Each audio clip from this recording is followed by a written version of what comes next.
എന്റെ ബാച്ചിലേഴ്സ് കഴിഞ്ഞപ്പോൾ എനിക്ക് ഒരു കാര്യം മനസ്സിലായി. ഇനി ഇവിടെ നിന്നിട്ട് പ്രത്യേകിച്ച് കാര്യമൊന്നുമില്ല. പിന്നെ എല്ലാരെയും പോലെ എങ്ങനെയെങ്കിലും ഏതെങ്കിലും യൂറോപ്യൻ രാജ്യത്തിലോട്ട് കേറിപ്പോണമെന്നായിരുന്നു എന്റെ പ്ലാൻ. അങ്ങനെ തപ്പി നോക്കിയപ്പോഴാണ് ജർമ്മനിയെക്കുറിച്ച് കൂടുതൽ മനസ്സിലായത്. മാസ്റ്റേഴ്സിനായാലും ബാച്ചിലേഴ്സിനായാലും അബ്രോഡ് എഡ്യൂക്കേഷന്റെ കാര്യം വരുമ്പോൾ മുന്നിൽ നിൽക്കുന്ന രാജ്യമാണ് ജർമ്മനി.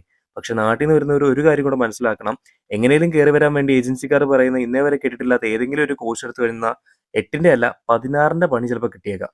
അതുകൊണ്ട് ആരും എടുക്കാത്ത വെറൈറ്റി കോഴ്സുമായി വന്നാൽ ചിലപ്പോൾ വട്ടത്തിൽ മൂഞ്ചും. അത് ജർമ്മനി എന്നല്ല ഏത് രാജ്യമായാലും ഇങ്ങനെയൊക്കെ തന്നെയാണ്. അതുകൊണ്ട് കയറി വരുന്നതിന് മുന്നേ ഈ കോഴ്സ് പഠിച്ചു കഴിഞ്ഞാൽ സ്റ്റേ ബാക്ക് മാത്രമല്ല ഈ കോഴ്സിന് ജോബ് ഓപ്പർച്യൂണിറ്റി കൂടി നിങ്ങൾ പരിഗണിക്കണം. സ്റ്റേ ബാക്ക് കരിയറായിട്ടും ഇപ്പോഴും ജോബ് കിട്ടാതെ ബുദ്ധിമുട്ടുന്ന ഒരുപാട് പേര് ഇവിടെ ഉണ്ട്.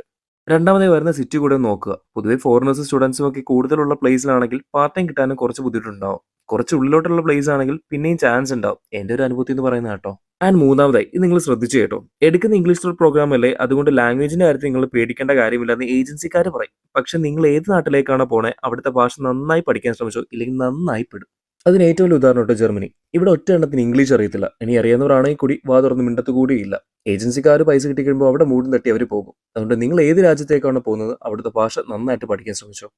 ഇതൊന്നും നെഗറ്റീവ് അടുപ്പിക്കാനല്ല കേട്ടോ മച്ചാനെ പറയുന്നത്. നിങ്ങൾ വേറൊരു രാജ്യത്ത് പോയി പെടുന്നതിനേക്കാൾ എത്ര ബെറ്ററാണ് നാട്ടിൽ നിന്ന് കരഞ്ഞുകൊണ്ട് വരുന്നത്. അതുകൊണ്ട് ഒരു കൺട്രി ചൂസ് ചെയ്യുന്നതിന് മുന്നേ ഇതുകൂടി ഒന്ന് പരിഗണിക്കുക. അപ്പോൾ ശരി എന്നാ.